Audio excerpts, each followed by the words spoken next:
Much for joining us. Thank you.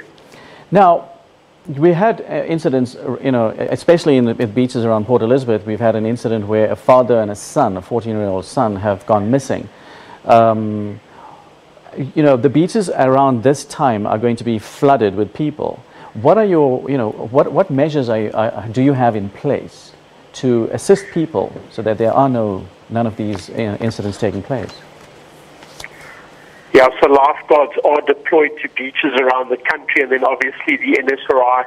We have our just over 1,000 volunteers now that are on standby to respond to emergencies, coupled with all of the emergency services, law enforcement agencies, the police services and so on, that are able to respond to incidents, and there'll be a large deployment of law enforcement and lifeguards on beaches over this time.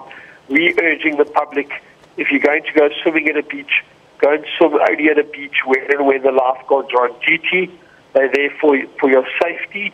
They're watching out for where the rip currents are forming constantly throughout the day, and asking people to swim within the safety marked swimming zones that they post using those red and yellow flags, and only swim in between those flags.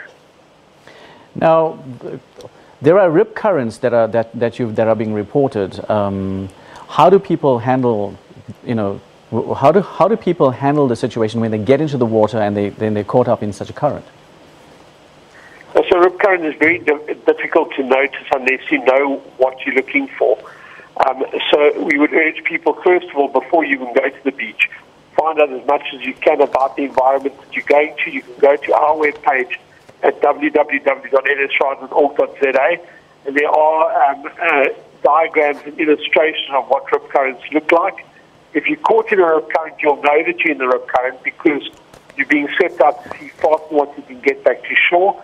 Don't try to swim against the current, as difficult as it sounds.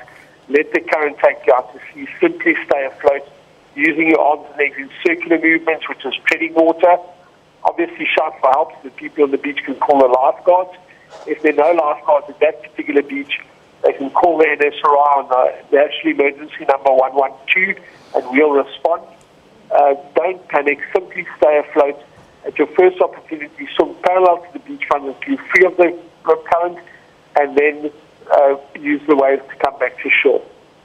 The beaches tend to be packed, and there's very little swimming that goes on, with thousands of people locked into a kind of a spot that is probably 200 meters across between the flags. But people are also avoiding the flags themselves, and they're spilling out into the dangerous section of the waters.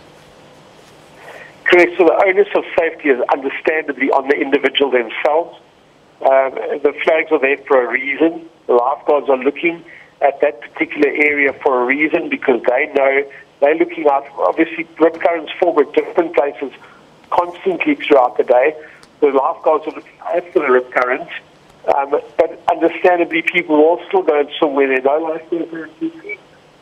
We then urge them not to go too deep into the water, and understandably, all parents must make absolutely certain that their children have responsible adult supervision around any waterway. Okay, what about drunken revelers? Are authorities able to put in place measures to prevent these things from happening? That's the law enforcement agencies themselves are looking out for that kind of thing. Police, law enforcement officers, Metro Police and so on. You're not allowed to take alcohol to the beach. It's a day to be enjoyed by everybody at the beach. And obviously, you don't want people inebriated and causing any kind of havoc on beaches.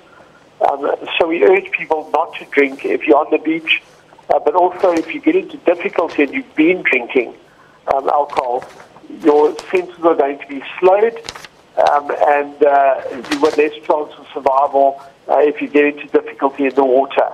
So there's simply a case of, again, the onus of responsibility is on the individual themselves to have a safety-conscious mindset around this kind of environment, even though it's an enjoyable environment for everybody to enjoy. And we're urging people to have that safety-conscious mindset, especially over this time. We just want everybody to get to the beach, enjoy the day, and go home safely. Well, thank you very much indeed. That was Craig Lambinon, the National Sea Rescue Institute's spokesperson, bringing us up to speed on the situation at the beaches.